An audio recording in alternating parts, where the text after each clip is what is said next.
Chile, right here. The deepest lake in the world. Yeah, hey, the Marble Cathedral here, the beautiful natural thing in the world. So we had to go to this city here, about 200 miles away from Kohike National Park, to go to here to see the lake. So the dirt road.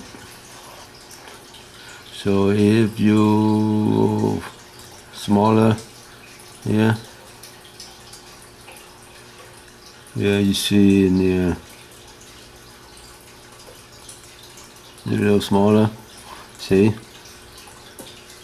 Santiago right here and go all the way down here to B, Kohage, and next to number 8, lake.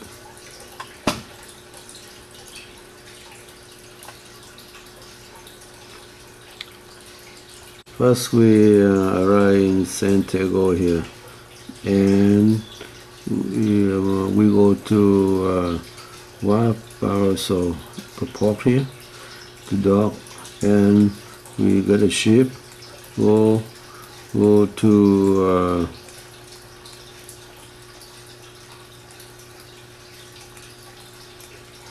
go all the way to Baltimore here. This is Baltimore. Okay, Baltimore, and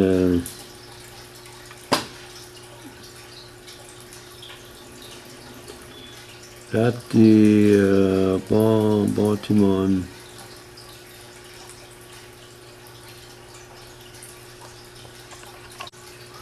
The second day we on Assi, and the third day we go to Baltimore here.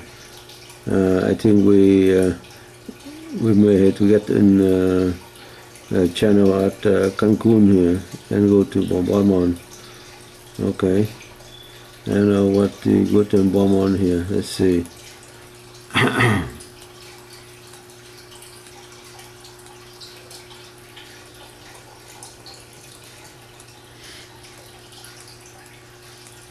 Yeah.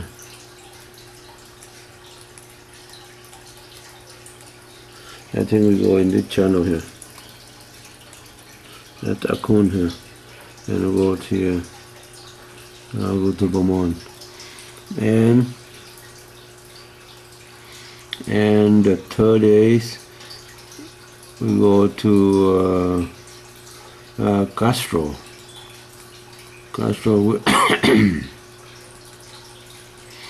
Here, Castro, Beaumont here. The Castro, we go down here, Castro.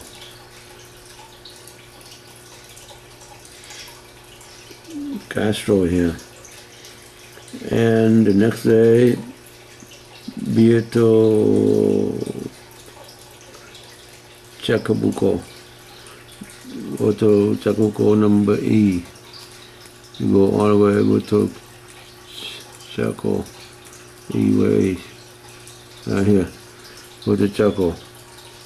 We go all the way inside here. I think we go inside this pass here.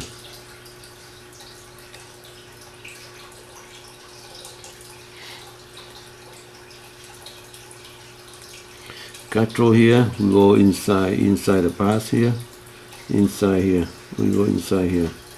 See, inside here, and we go to number E. Number E is the Vito Chaco here.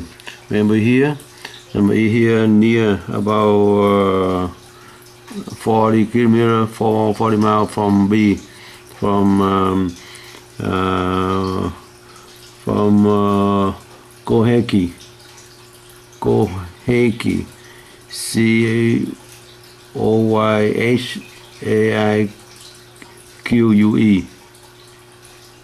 Kohaki here, and from here we People fly to here, and in order to go to number A here. Number A here for go to Lago Zero, Canada, or Chile. Here's a lake here, and here is Marble Cathedral here. At the lake, here the Marble Cathedral, people live under the water here. If we change, from here we take the one road, hire a taxi, go here to here about 200 miles. That means about 4 hours. 4 hours, come back 4 hours, maybe not. I don't have enough time. We don't have enough time to go here.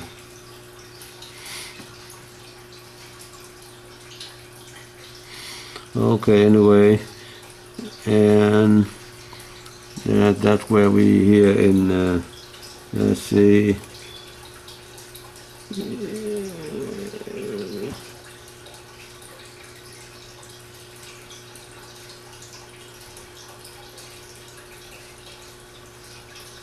got to listen, check out go number day, and we go George.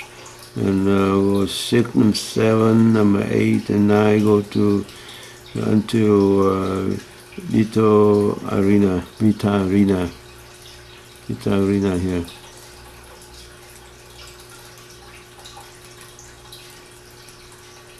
Sacramento, San Channel, RSA.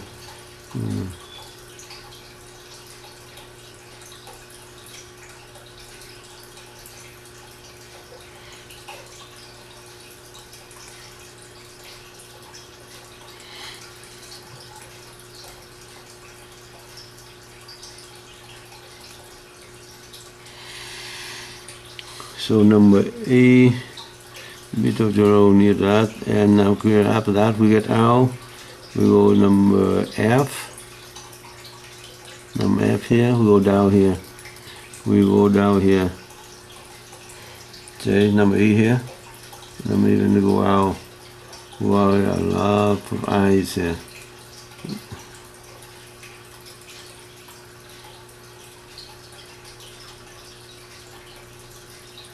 A lot of eye here. Go to I see Laguna Fairfield National Forest. See, National Forest here. That we see this one, National Forest. And after that,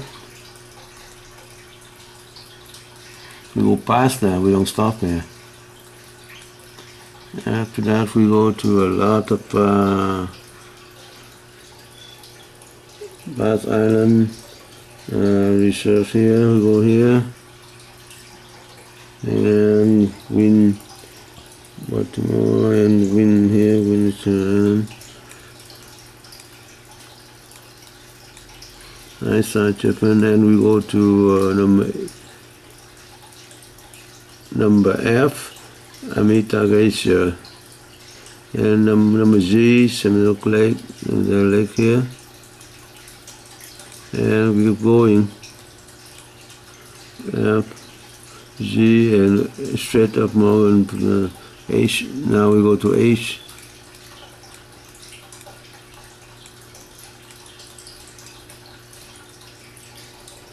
Go past the arena, cross, and yeah.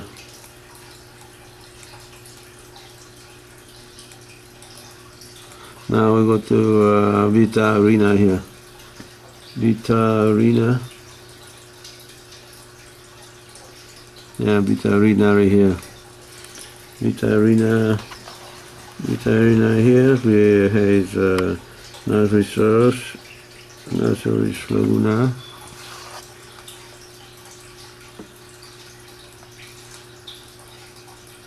And number E, we go to Canal Coburn. Canal Coburn National here. See, you go to that Bonita, that Vita Rita here, and Coburn here. Coburn here, island here. Yeah.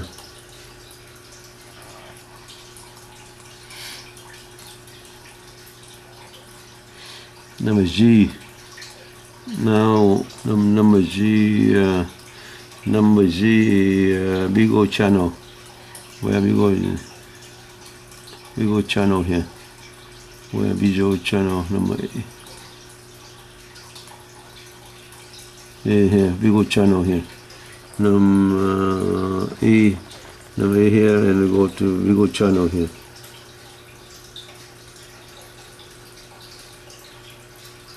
Number G and Isha Renta K. Usha here, the last time in the world. After that, we go to Capon here. Capon number L. Capon, and after Capon we go take Capon, and we take I think one more day in here. Let's see. After Capon, we go one day, and we reach Antarctica. We take 1 day, and we reach Antarctica, and we go to M. That means Palmer Archipelago. Palmer here. Palmer Archipelago here. And number N is Danko Island. Danko Island here. Let's see. I want to zoom up here. Let's see what happened here.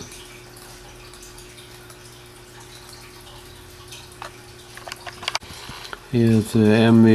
Palmer Archipelago here on the right side. Brian here.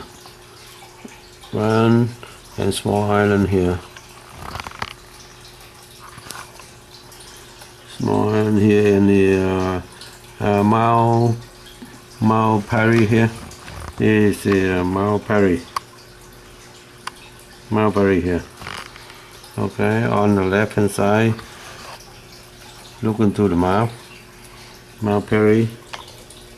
And here a bright band. And here the Enver. Mount Frances here, and well, two mountains here. Two mountains here. Okay. And here and at the then to Danko Islands. Danko Island. We have Nico Harbor. Nico Harbor and Bardai Base. Bardai Bay here. Nico Island, Bardai Base here. Okay.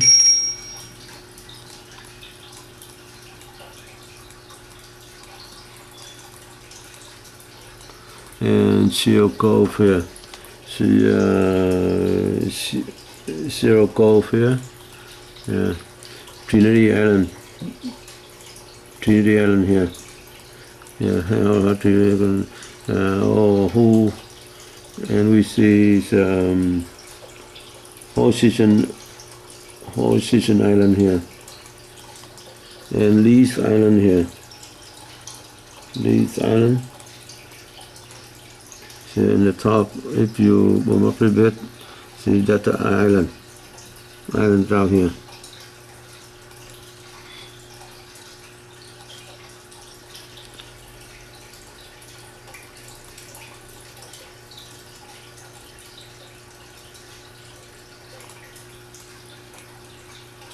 See the island.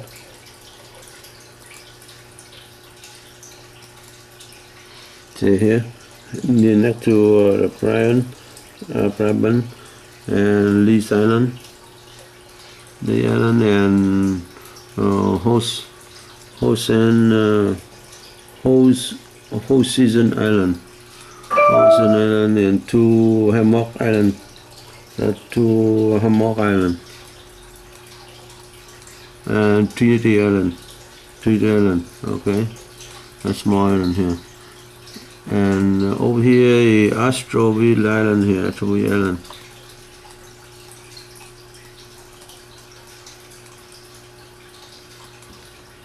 Yeah. and come over here, Leventon Island here, Leventon Island, and come to here the Brisbane Island, and Elephant Island here. That Elephant Island. Somebody's park here, park the boats here. Yeah, Elephant Island. Yeah. Okay. After that,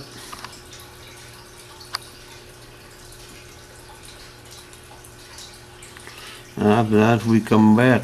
We come back here. Go to here. They call the number B, a Puerto Marine, anything that. Puerto Marine. After Puerto Marine, we go to Montevideo right here, and we go back to Buenos Aires, across the street.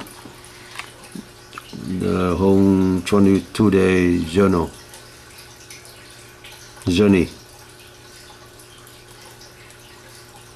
That's nice. Okay.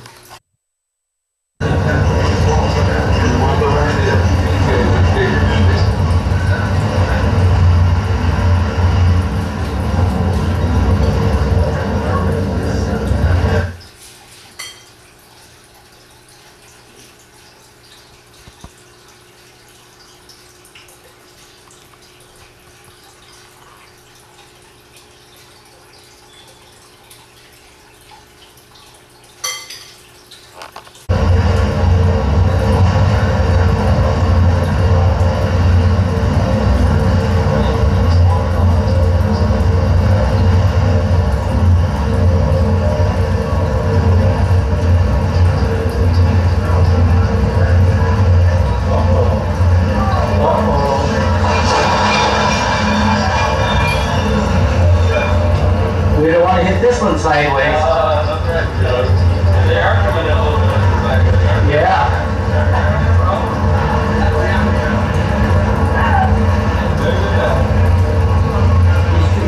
He's trying to straighten it back out. Yeah.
Now we board the plane go to Miami.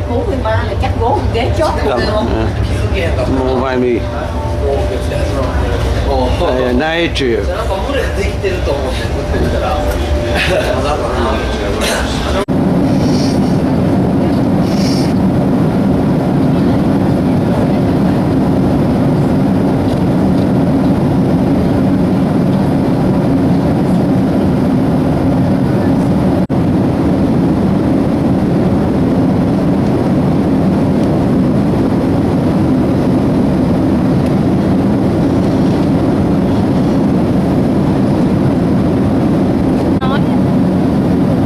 Chết người hả?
passing through the cabin and make your last and final safety check. If you have any remaining service items, please enter flight at this time. Damas y caballeros, en preparación para aterrizar en Santiago, les pedimos que tengan todos equipos electrónicos apagados, su mesa se...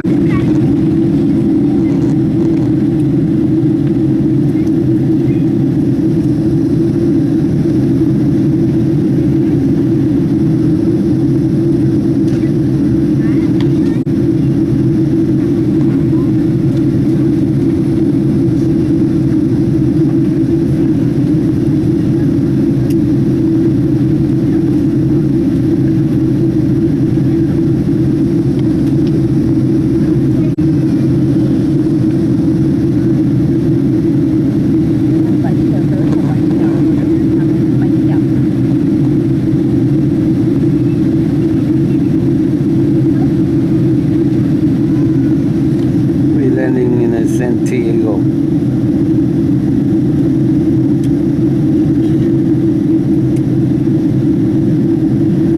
Đây là summer rồi. Summer.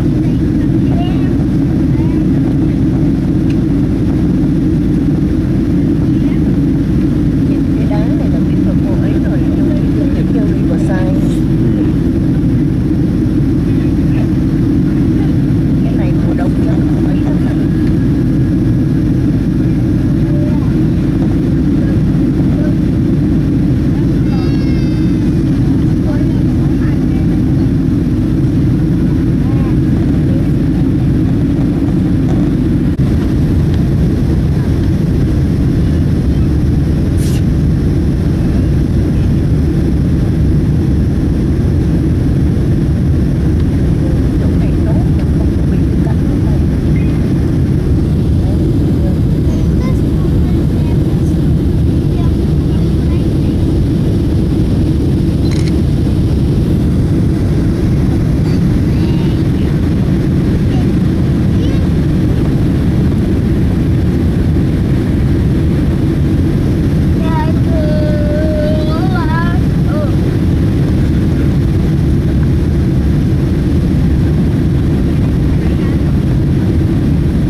Chile, Santiago. Santiago. Creo que hoy nos vamos a ganar por eso, ¿no? Pero ya, porque ya se me olvidó. No te preocupes. Ya te tiempo de cambiar. Sí, sí.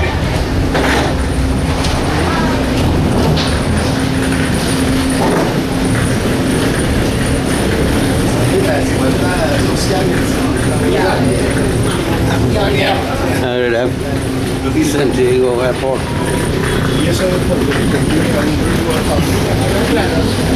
Tener achacado Pero la verdad es que, por ejemplo, en España se había llegado a algo mucho más de igualdad entre comillas. Ahora, o sea, se va a ver.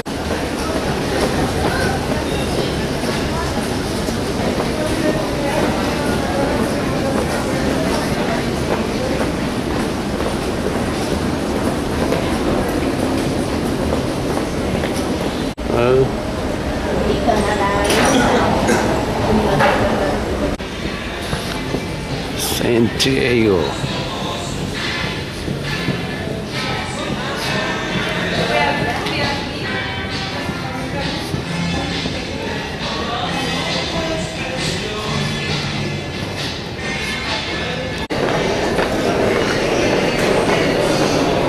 Đây là ngoài này taxi tùm lum.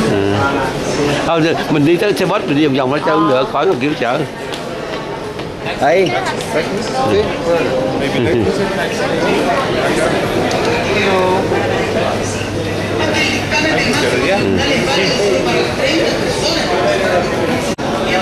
Đi, không phải đâu.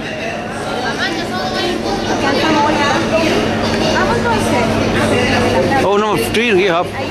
Đây là hop. just left airport. Now we go to San Diego.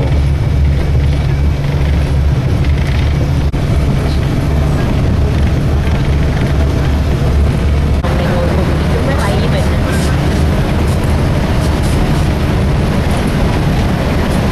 Rồi xong rồi nó nói chuyện Australia, nhưng mà nó đang đi thì không biết nó tính tiền luôn. Mình trả 55 đồng visa. Vậy nó mới nói nó làm cái con Bạch Lan á, Bạch Lan. Mà đây xe nhỏ không nhanh, xe lớn không có xăng, không có xe nhỏ. Xe lớn máy này nè, lớn máy, mấy chiếc lớn máy luôn.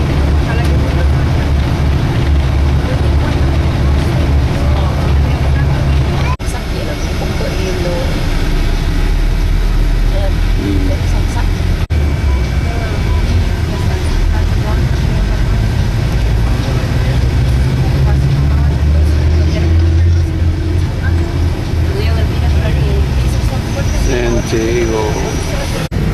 San Diego. Đó, nè đó, bà đi về là city tour rồi còn gì đâu mà nói đi đâu. Trời ơi. Đây không có gì đặc biệt.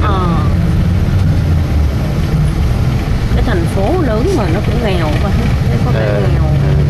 Nhưng mà nếu mà nó nghèo mà dân cái như vậy là nó tốt rồi. Chứ Việt Nam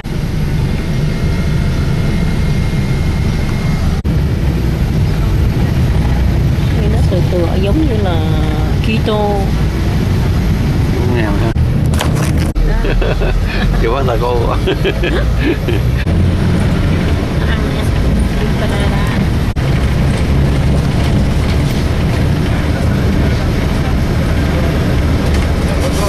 Em nghĩ còn thua Việt Nam ấy nha. Việt Nam xuống nhà cửa là ngon lành.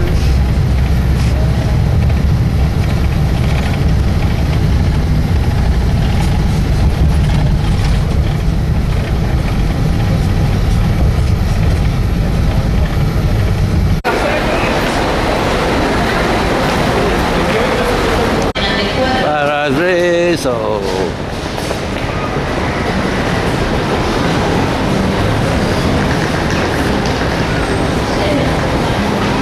Section 8 đây nè. Sao bên kia cái gì? Cái Number hả? number chứ cái gì hả? Biết rồi nhưng mà number đi đâu mới được chứ? Thì đi đó rồi. Đi đâu? Không thấy ra.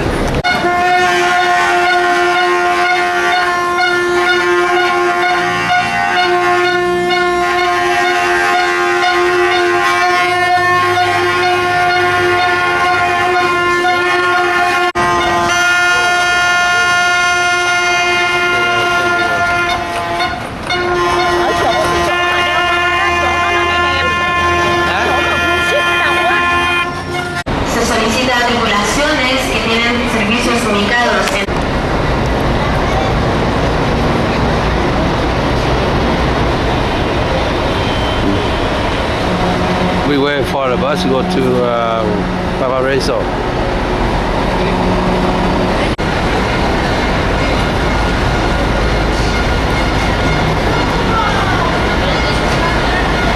Se solicita acumulación de la máquina 147.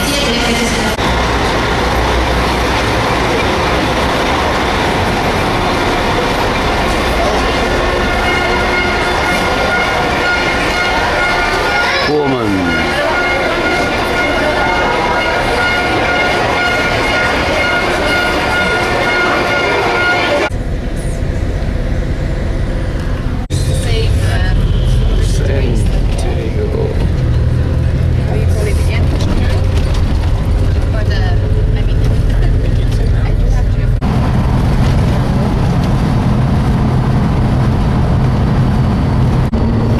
Here's gasoline too expensive. 780 peso a gallon. A liter. That means around $1.80 a liter. So that means about $750 a gallon. That's too expensive. In US now, just double US, double price than US. Oh, too expensive. What the mountain here? Candy. Không dẫn mấy cục chung rồi. Tunnel. Tunnel dài dữ hả? Cái đi nữa.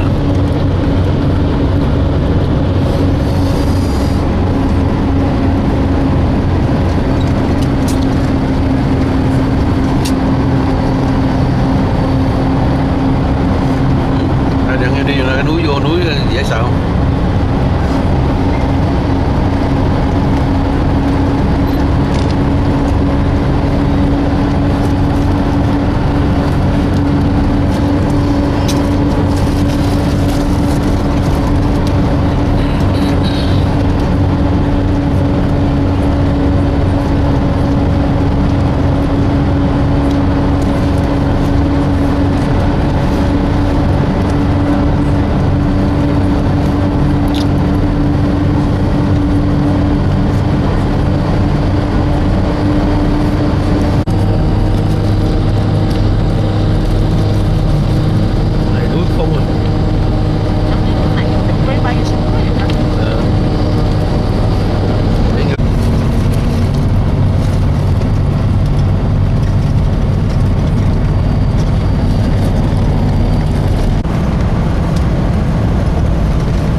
Cái này nó có cái tỉnh tên là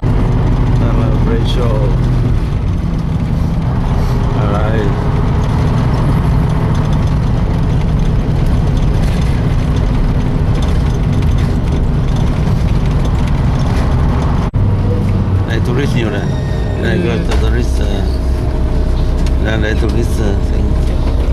Sunia này. University Católica. Católica. The church? Católica University. Yeah. Oh, Catholic University. Yeah. And now the park, we just come in and the park, the guy, he pick us up right away, not a taxi. Now we go ship.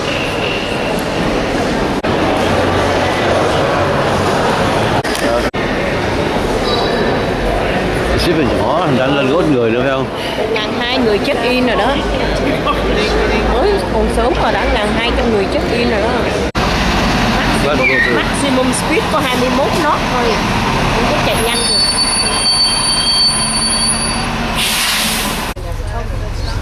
Bây giờ là 11 giờ 52. 12 giờ rồi. 11 giờ 52. Let's go ship 5 o'clock we go.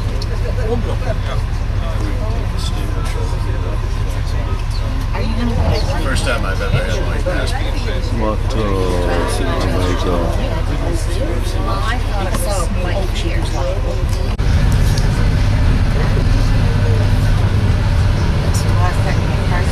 Hamburg. Yeah, Hamburg. Thuyền mà nó đi tới đâu cũng đi được. Suốt là sao á.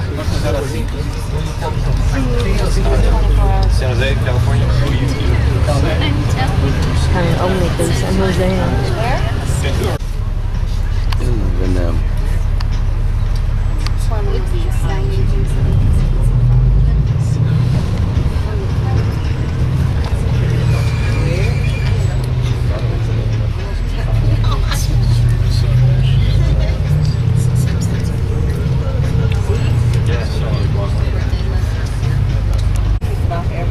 Tàu cũ à. Alaska đó bà.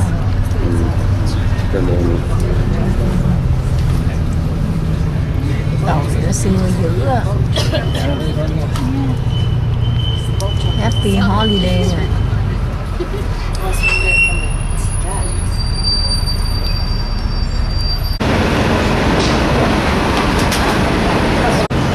Now we bought a ship.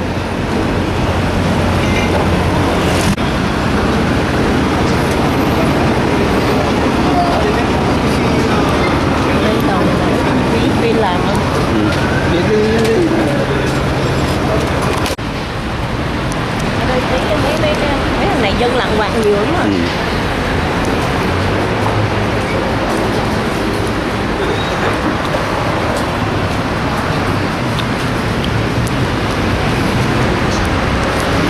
Mà 2 đô 3 kg mà 2 đô là còn 3 bao cũng rẻ.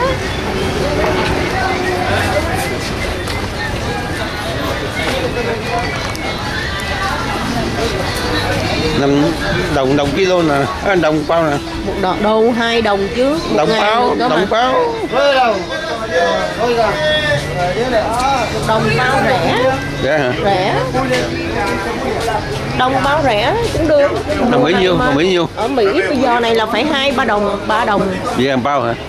Nhưng mua đi, mua thằng á. Ồ, nó có cho anh em lên không á chứ? Nãy nó để phút này kia nó chậm lại. Cho. Phút đâu chậm lại, nó chuyện gì? Nó xếp nó chậm lại. Đi hào. Đi hào. Đi hào. Y de ahí te vaya la moneda a sacar. Tầm 5 giá bắt đắt chứ. No hay problema.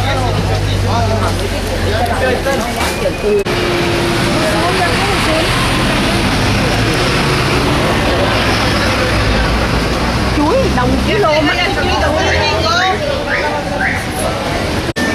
Kilo là hợp rẻ ha.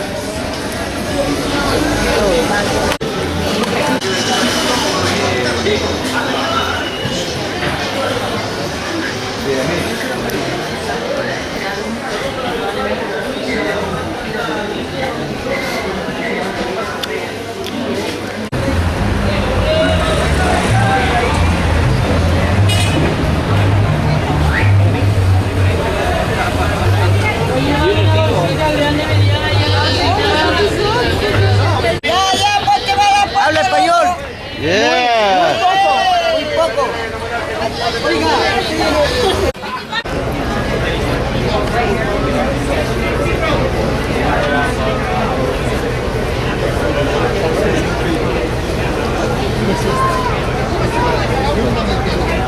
Mấy đứa này khít không à.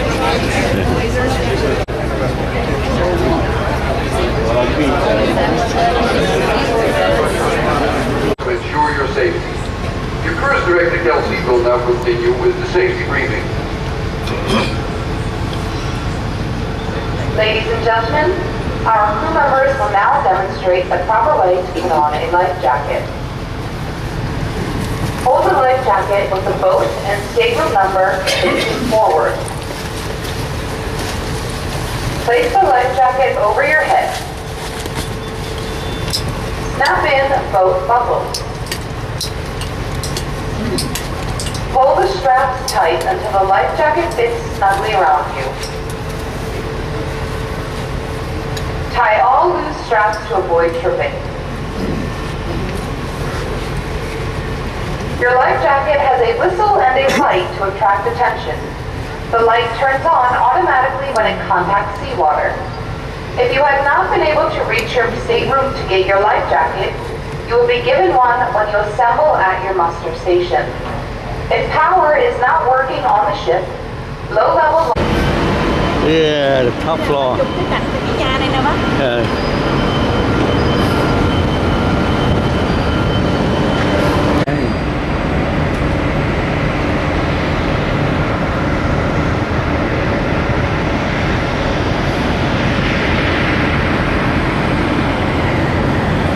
Đây không có điều xe bộ không? Không, nó có cái gym chứ. Hả? Cái gì? Ồ. Người ta lên trên á. Cho mấy cái nhà người ở trển chứ hợp? Hả? Mấy người ở trển đó thì phải đi đường đó lên thôi. À, giống như là hồi đó mình đi ở đâu đó? Ở Italy đúng không? Còn ở hồi đó mình đi ra đâu đó mình phải đi gì đó, quên rồi đâu rồi. Mình đi lên coi cái lâu đài đó, cái palace gì đó, gặp cái ông già đó ông chỉ mình đi đó, đúng không? Bên Italy á.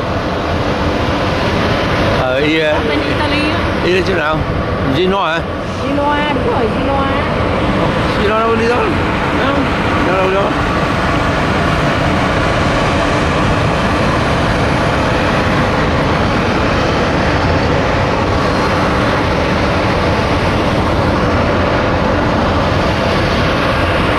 Chọc bá hai đi vô. À. Con nọ bá hai đi bá hai kể chuyện bá hai đi đâu á, ba lại có kể cho ba nghe. Con già đó gì?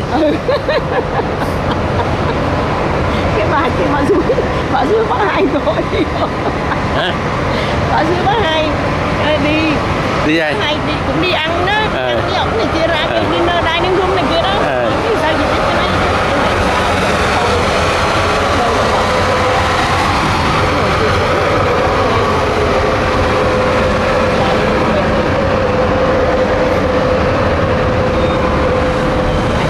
Nó ở tầng số mấy à? Thường cái gym nó nằm trong cái spa.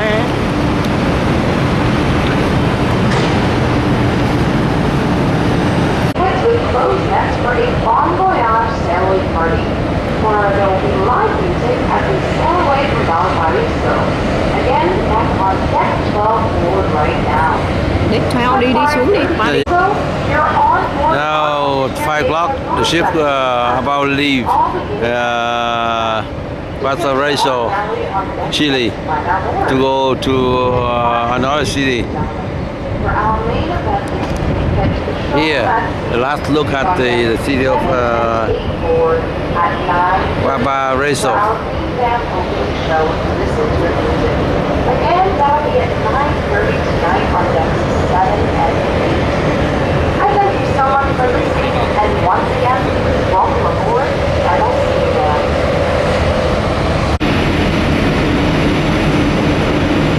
Rồi, cái nào này?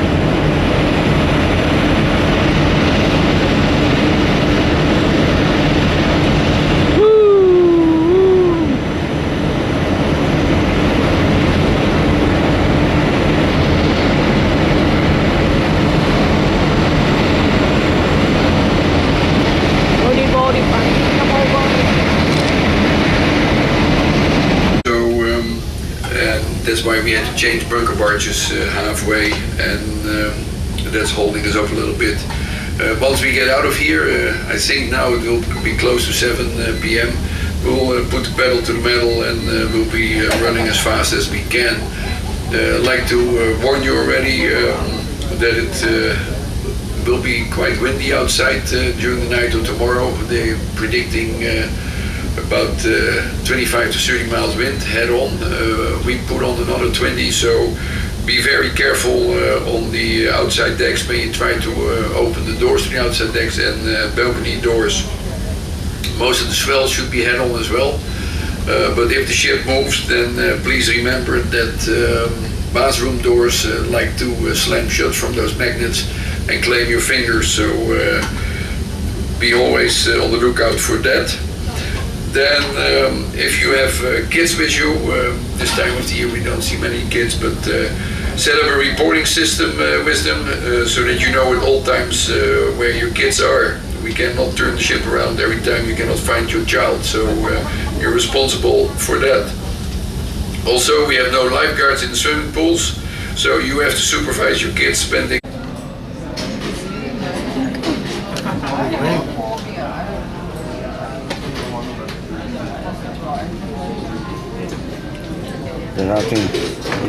Người ta đi coi whale watching ở Denaquan đó ba. We leaving Valparaiso.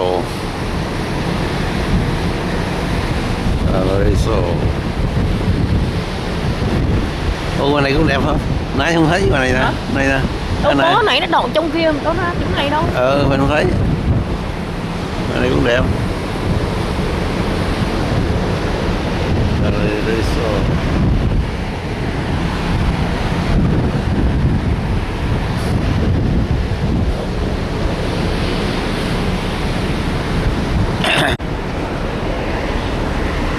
Bye bye, Valparaiso.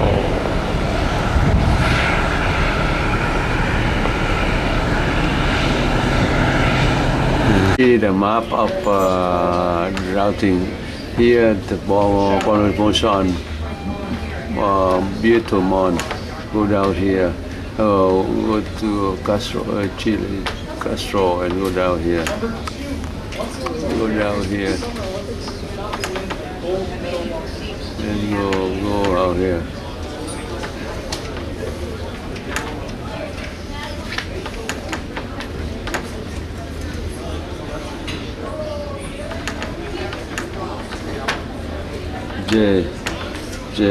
Dominicano. And go outside ocean.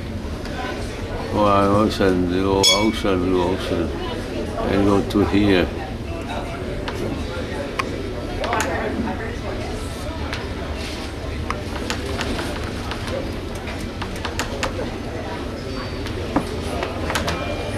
And we go to G, living by ocean.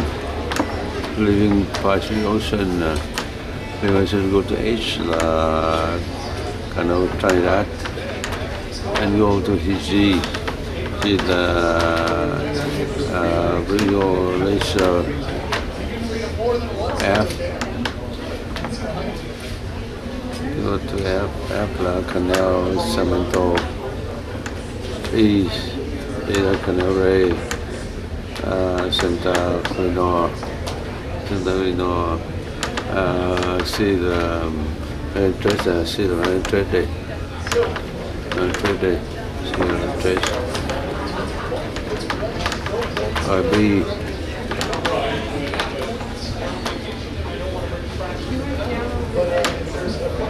See the no shipwreck.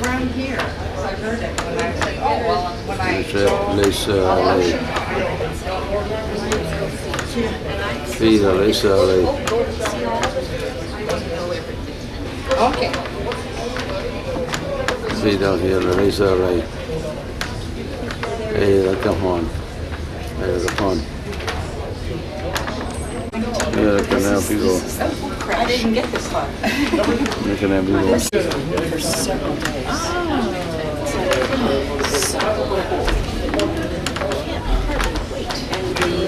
Here we go, Ron. He wants to wait as in yes. Là thì cứ 000 hết à. Không có cái gì hết, nhớ không? Now we giờ nó đang today nè. Nó chạy tới Pluto today we at Valparaiso right now. Ship go to next Pluto one tomorrow. Vậy mình đi Santiago là inside mình đi ra ngoài biển. Bây giờ biết. Today is the Friday, January 11, 2013. Today the second day we at the sea. So today the ship go from Valparaiso to Bietomont, Chile. So we have activity on the ship. The ship named MS Vendam.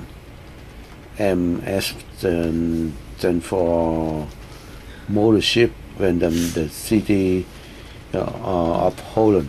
The ship made by Holland. So Made in Holland. Made in Holland.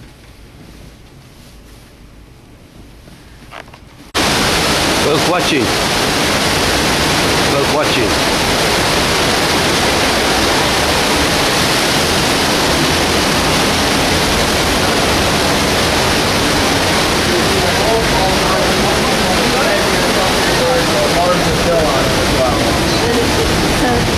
The wings are more like the...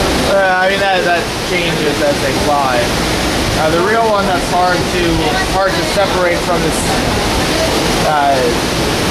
this white chin petrel is going to be the Westland petrel. They're shaped very similarly. The Westland tends to have a bit more of an extension on the wings and has this dark tip to the bill. Oh, very, very. Oh yeah. Yeah, we were there a few months ago. Oh, Yeah, beautiful. There's a lot of hamburgers. 100 feet out there. very similar to the white chip petrel, but it has a bit of a light flash under the wing when you see it flying. When it turns, it's under the wing. A little one right here. Đây nè, không có một cái máy The book here. Look here, they stay in the ocean. You'll be lucky with that, I think.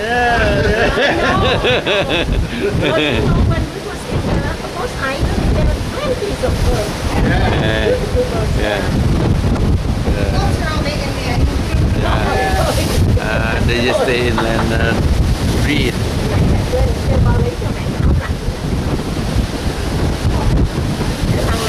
The white chip petrel is a little bit chunkier as well. That can be hard to get a feel for that.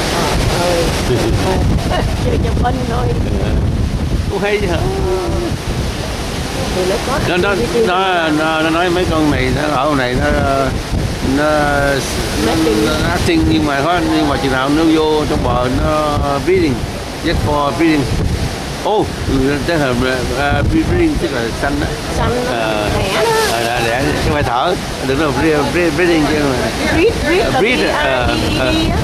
Breathing, cho để xanh đẻ đó. Nó đậu đâu ta? Nó đậu à? Vòng đậu, chim mà đậu đâu.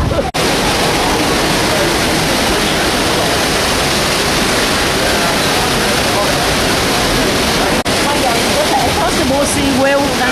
Có luôn.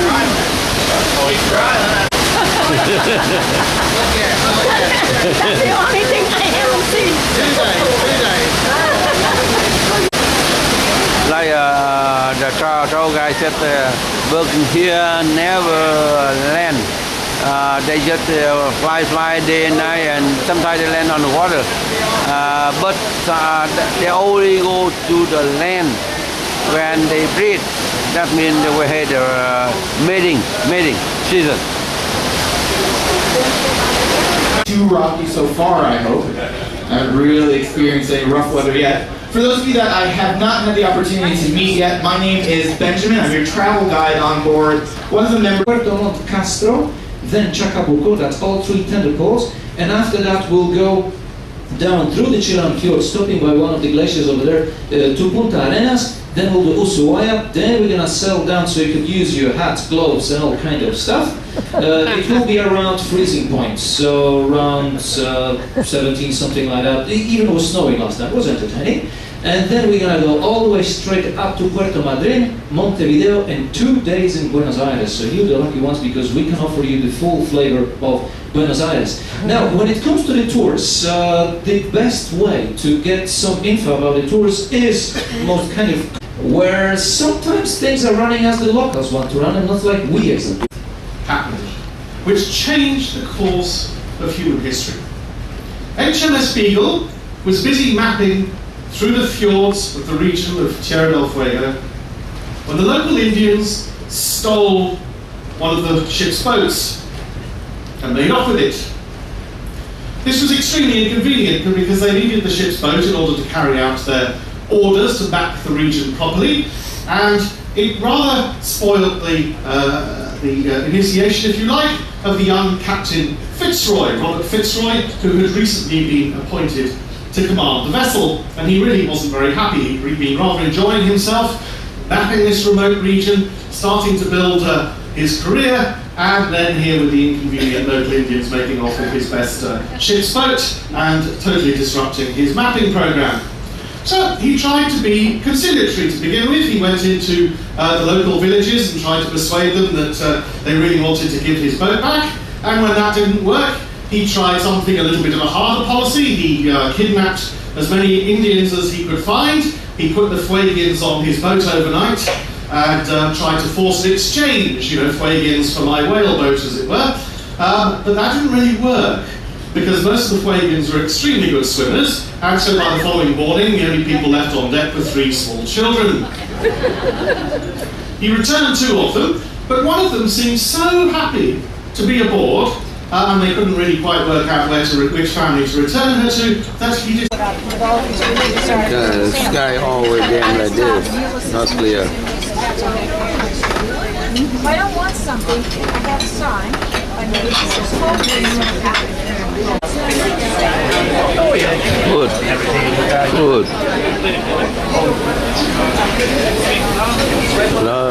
We go here. Not young. For the duration of that time, there had been some treaties, there was some trade involved, but the Europeans largely ignored our. He implements a lot of left-leaning policies at the time. He aligns himself fairly strongly with Fidel Castro. He implements a lot of land distribution and nationalizes a lot of U.S. interests down here in Chile. That doesn't make the United States very happy, and in 1973 there's a CIA-backed coup. Allende ends up shooting himself. He commits suicide within the presidential palace, and Pinochet comes to power. Pinochet had been the military leader of that coup. He ends up appointing a lot of his cronies, a lot of other people from the military, to positions of power within the Chilean government. Pinochet then ended up ruling in Chile from 1973 until 1989, and the Pinochet regime was really a very complex time for Chile. Pinochet sort of went in the opposite direction of Allende. He implemented a lot of right-wing politics. He abolished a lot of the civil liberties available at the time. He suppressed the unions, he dissolved Congress, he banned strikes, he completely ended collective bargaining. In 1989, he called for a general election. He ended up losing the election. After he lost the election, he was exiled from the country. And after that, a lot of reports began coming out, sort of documenting the human rights violations that had taken place under the Pinochet regime. There are estimated to be over 200,000 cases of extreme trauma, about 2,900 executions that occurred, and over 30,000 people that were imprisoned for speaking out against Pinochet and for speaking out against his government.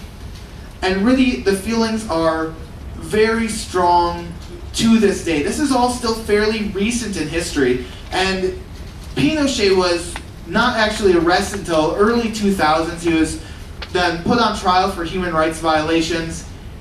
He ended up dying while he was on trial. That was in December of 2006. So again, it really all is still very recent, and a lot of Chileans still have very, very strong feelings about this area and about Pinochet and Pinochet's regime.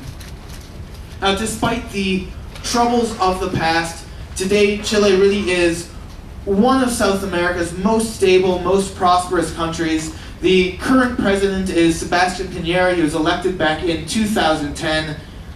There have been a number of smaller economic downturns over the last decade, but the GDP has largely been rising. There's a very low sense of corruption within the country. There's a high income per capita, and really a lot of economic freedom within Chile today. There is also a relatively high economic inequality, so there's a large gap between the richest in the country and the poorest in the country. If you're looking to help out the local economy a little bit, that's just fine. It's going to be $1 US to about 480 Chilean pesos. Having come from Valparaiso and Santiago, I'm assuming people are at least aware of the exchange rate here. In pretty much all of these ports, you'll be able to get by with US dollars. So if you don't have any Chilean pesos, you can use US dollars, you can use a credit card at many places as well. Now, for Puerto Montt itself, the colonial history here dates back to around 1851. That's when an expedition arrived from the island of Chiloé. Chiloé had actually been settled much, much earlier than Puerto Montt itself. Once that expedition arrives, they quickly begin clearing the land. They start building houses on the site, and the city of Puerto Montt itself is founded on February 12th in 1853. Now, this all occurred during a time of government-sponsored immigration from Germany. So you had a lot of Germans immigrating to the area, and you still can see that German influence in some places today. Not necessarily in Puerto Montt itself, but in some of the smaller sort of surrounding villages. You can still see that influence in the architecture, and in the food, in some of the language even in some places. Now, as I said earlier, Puerto Montt is located here just at the northern end of the Chilean fjords. the population is right around 180,000 individuals in Puerto Montt. So it is really the largest city that we'll be visiting for quite a while, but it is in absolutely beautiful surroundings. As we pull into Puerto Montt, hopefully if it's clear, you'll be able to see the Osorno volcano. The Calbuco volcano is right there as well. I just got an update on the weather forecast tomorrow before the presentation. Looks like it's going to be right around 60 degrees Fahrenheit, so right around 15 degrees Celsius, and it actually looked clear. Oh, good. Yes. Lucky us. I have my doubts. This entire area is right where the Antarctic current hits the South American continent, and because of that, you tend to get a lot of precipitation in this area. But we'll see. We'll see. There's actually a 0% chance of precipitation according to the forecast. I think they forgot some numbers. We'll see what happens. Now, when we arrive tomorrow, remember that this is a tender port. Actually, all of our next 3 ports, both Puerto Montt as well as Castro and Puerto Chacabuco, are all scheduled to be tender ports. I just want to give you a rundown on how tendering works on board the ship. So on the Veendam, we have 4 tender boats. Each of those hold, as lifeboats, they'll hold up to 150 people. That's not the most comfortable way to travel in them. We try to limit it to about 60 to 70 people. We found that it takes about 10 minutes to load 60 people onto the tender.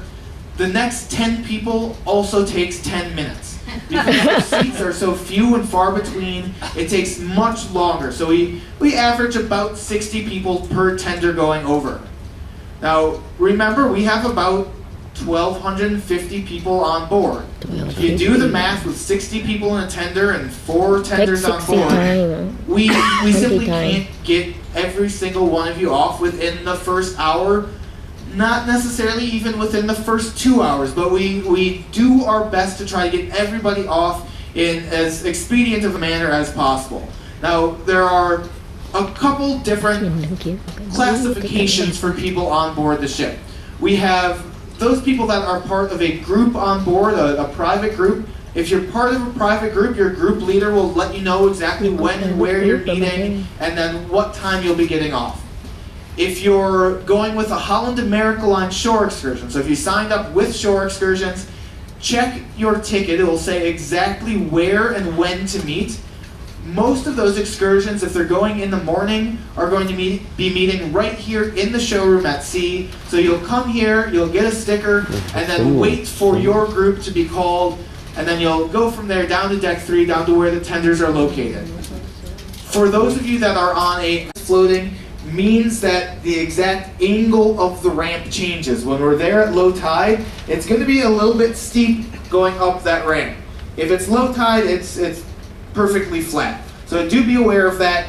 From where the tender lands, in order to get to your buses, if you're on a shore excursion, it's going to be, say, 200 feet or so. You'll get maybe 75 meters. To get out of the port area, it's a little bit further, maybe 600 feet. West coast of Lake Yanquihue. So both of them are a little ways north of Puerto Montt itself. Now, Puerto Varas is very, very early in the region's history. A campaign was launched in 1567 to conquer the island. Remember I said Puerto Montt wasn't settled until 1841. So you have or 1851 rather. So you have about 300 years in between the conquering of Chiloé and the settlement of Puerto Montt. Now, Castro itself was founded on the 12th of February in 1576, and it really grew fairly quickly from that point on. By 1594, Castro had a population of 8,000 people. Unfortunately, they started experiencing a lot of raids by pirates. There were a number of earthquakes in the region. The town was actually almost completely destroyed by an earthquake in 1837. So after that initial sort of boom in population, you saw it stagnate a little bit. It didn't really continue that growth trend. By the early 1900s, the population was actually down to around 1,250 people. So it was a very small place. But at that point, a railroad started to be built through Chile and was extended onto the island of Chiloé, and that really increased development of the region. The current population in Castro, and the province, the area of Castro itself is right around 30,000 people. Now, the town of Castro itself really is a great place to start your exploration of the region. Of course, they do have a Plaza de Armas. Let me just go back a slide here. You should be getting a map of Castro. If you're trying to figure out where we're going to be tendering into, it's on the far right-hand side here. There's a little marina over there. The Plaza de Armas is just a couple blocks away. You can see it's sort of in the center of the peninsula there. And that really is a great place to head off when we first arrive. There are some good shops right along there. The main road that goes to the Plaza de Armas has a lot of restaurants and cafes along it. Some very interesting buildings. There's a church right there on the plaza that is designated as a UNESCO site as well. You also have another plaza, the train plaza, that's just north of the port area. So if you go north from the port, you'll get the train plaza. It's a rather odd collection of old trains. I said in the early 1900s, the building of the railway really increased the population, increased the settlement of the region, and they have some of those old trains at this plaza, but it is a very nice place to go for a stroll. If you continue on further north from that plaza, you'll reach the Palafitos. The Palafitos are basically these other way there as well. Now it is of course possible to head outside of Castro and to get a little bit further afield. If you are looking through the shore excursions brochure, that's really what they reported finding these Alerce trees with a diameter of 12.6 meters, right around 40 feet in diameter. So they really can grow to be very, very large trees. They're also extremely old trees. Back in 1993, there's a specimen of an Alerce taken in Chile. It was found to be 3,622 years old. Okay, that is the second oldest fully verified living tree species anywhere on the planet, over 3,600 years old. So very interesting to get out to that national park as well. After leaving Castro, we'll be heading further south again as we work our way up to Puerto Chacabuco, as well as when we leave Puerto Chacabuco, we're going to be heading through the Isen Fjord. The Isen Fjord is not a huge population. Sometimes they'll put on a little arts and crafts fair sort of at their plaza, but otherwise there's really not much going on in the town itself. Puerto Isen is around 9 miles away. That's at the head of the Isen Fjord, and it was the main port in the region, but after 1991 the river was clogged a little bit, so they moved a lot of the infrastructure as far as port facilities down to Puerto Chacabuco instead. Now, the main highlights in this area, as I said, there's not a lot in town. The main highlights are the sort of natural sites within the area. Remember that this is up a Chilean fjord, and this is actually, in my opinion, one of the nicest fjords that will be seen on this itinerary. A fjord itself is defined as an area that's been carved out by a glacier, and then when the glacier melts, all of that water runs back into the oceans, and the ocean levels will rise worldwide at the end of these major ice ages, or these major glaciation periods. Now, when a glacier moves through an area, it tends to carve out fairly steep sides and a rounded bottom. In a lot of the Chilean fjords, we don't see that because of the underlying geology. I'll go into some of that geology later on. Here in the Isen Fjord, we really do get those steep sides. It really is a fantastic area. One of the easiest ways to see the sort of natural surroundings here are to go along the Carretera Austral Longitudinal. It's about a 547-mile highway. I use the term highway loosely. Most of that is completely unpaved, but it extends from Puerto Montt all the way down to Cochrane, and you get beautiful scenery along the entire route and do a bit of hiking. There are a number of different both national reserves as well as private parks in the region. Most of those have little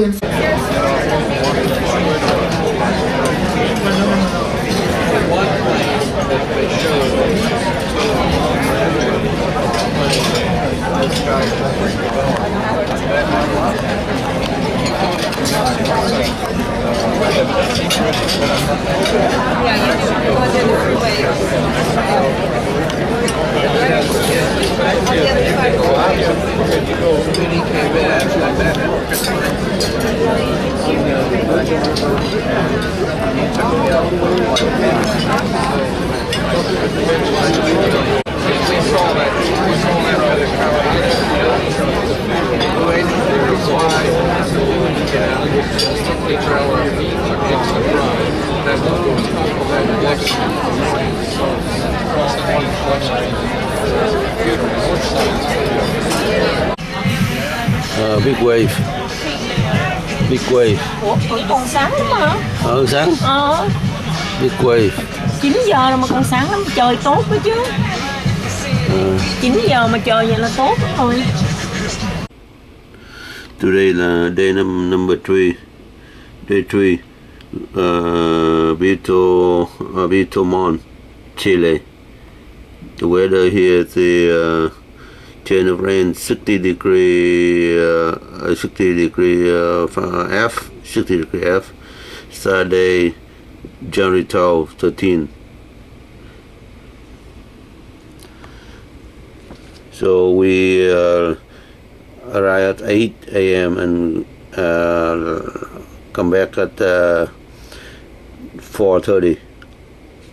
Now we go to we arrived Vito Mon here at the Vito Mon Lake and the street here, and Vito Mon right here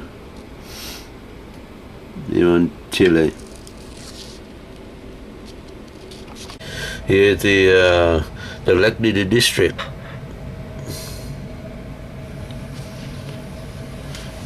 The name of Lake District, Chile. Connect Lake District. Lake District connects pocket of forest. Is no wonder it's the top of that's in Chile. Lake District no cover volcano floating and less expansion of.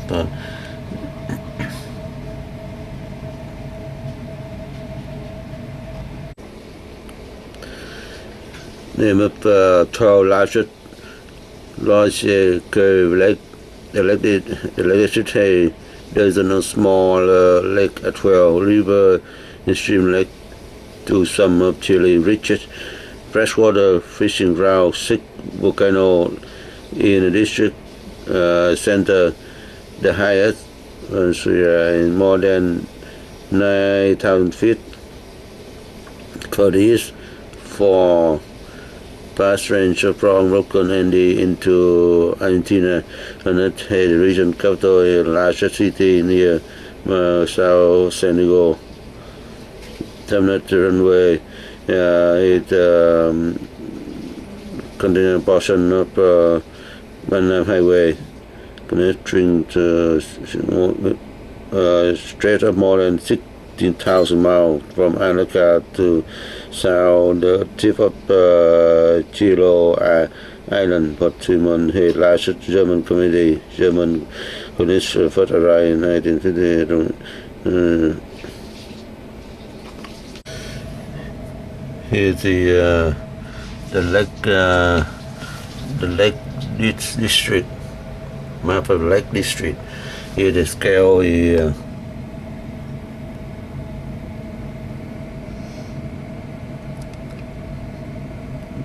this is a scale. So here the Piedmont, where we dock here, right here, we tender over here, and go the taxi, go to Piedmont, and Piedmont, here about from the dock to here about 30 miles from Piedmont to go to Piedmont near the local Kabuku, and go to Highway 5 here. I have Freeway High 5, go to Puerto Vara here, and about it can be about 10 miles, and from here Puerto Vara go to Freeway 225 go to Ensenada, and Ensenada go to Petro Hill, and go to Volcan here, the lake Volcan, and come back. That intent we go today. Either we get the taxi or rent a car. What?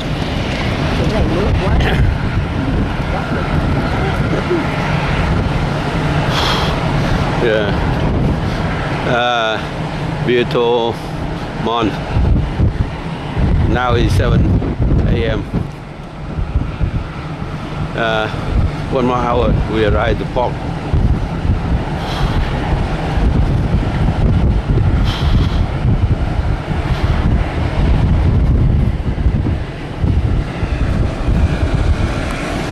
Beaumont.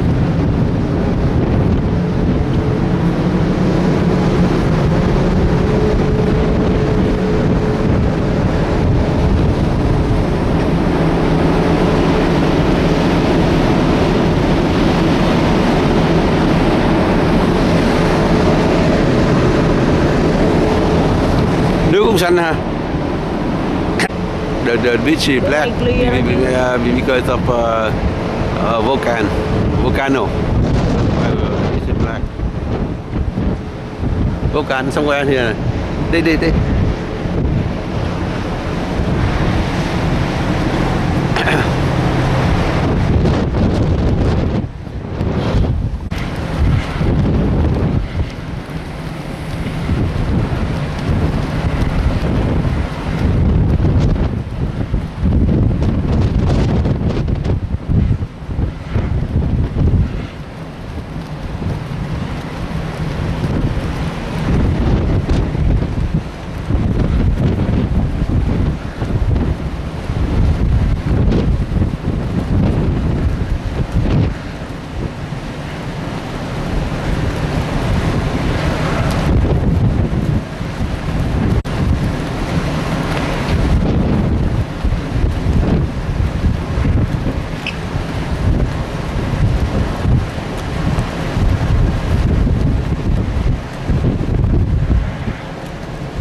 Yeah, the ship.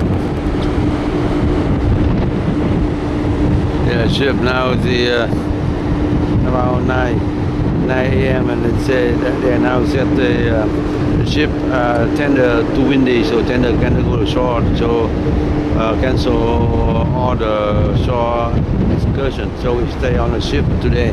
That's a bad news. Very conservative captain. That decision from the captain. But anyway, this one, the view of the beautiful harbor, black sand beach.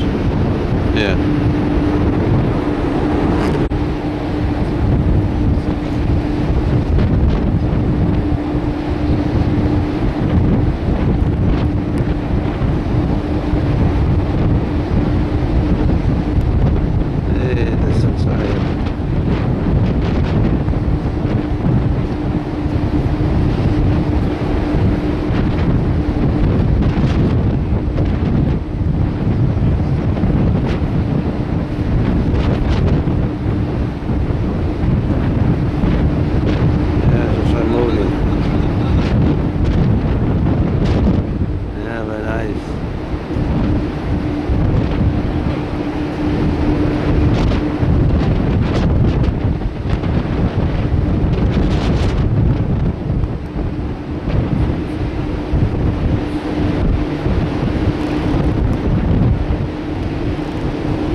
Bitumen.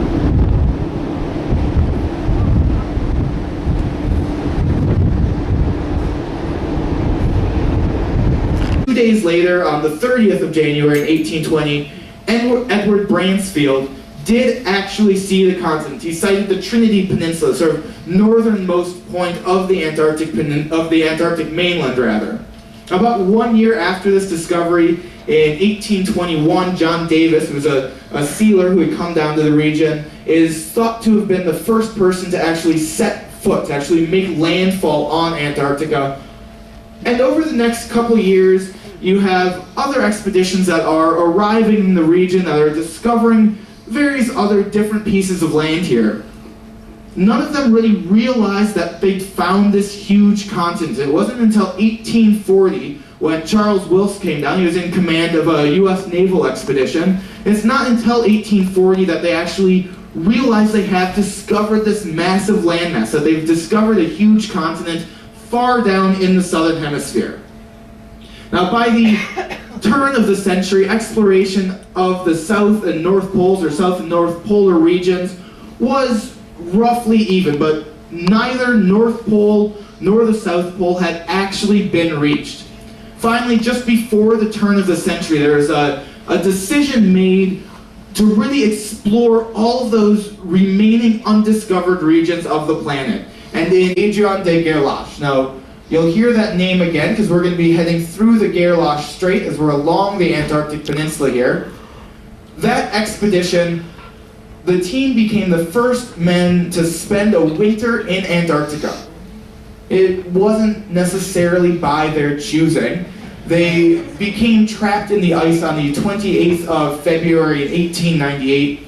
They didn't manage to get out until the 14th of March in 1890. They're trapped in the ice. Wow. It's not 100% clear if they wanted to get trapped in the ice or not. I don't know why they would, but that's my own thought. On that expedition, they had people from numerous different nationalities. And it's thought that that may be one of the reasons that some of the people involved didn't fare so well. There are cases of insanity over the course of this expedition. It's thought that possibly it's because they couldn't actually communicate with one another while they were trapped in the ice down in Antarctica. Now, while some of the people on the expedition may have gone a little bit insane, others ended up becoming the heroes in the world of polar exploration. People like Roald Amundsen and Frederick Cook. Now, I'll return to Amundsen and Cook in a little bit here, but for now, our story really continues with the Discovery Expedition. The Discovery Expedition was meant as a joint exploratory and scientific endeavor